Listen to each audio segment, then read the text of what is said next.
Sous les huées et la Marseillaise des députés, Elisabeth Borne monte à la tribune de l'Assemblée.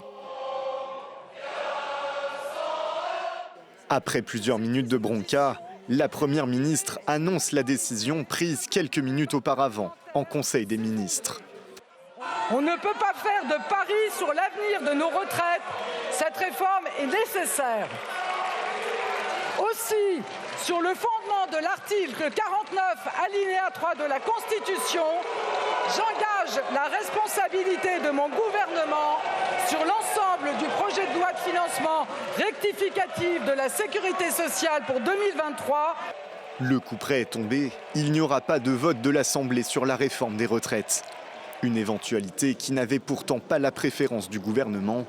Au Palais Bourbon, la décision provoque la colère de l'extrême droite. Mais bien sûr, c'est inadmissible.